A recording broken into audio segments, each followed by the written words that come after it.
তোমরা দেখতে পাচ্ছ একটা ছবি, এটা হচ্ছে গৌতম বুদ্ধ।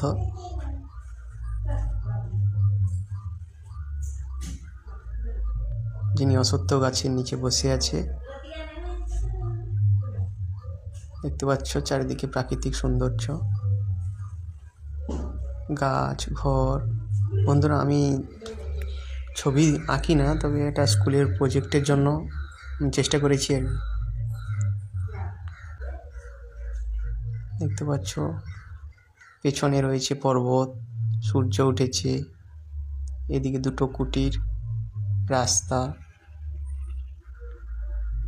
পাশে একটা হরিণ আঁকা আছে, একজন বসে, তার শিষ্য বসে আছে।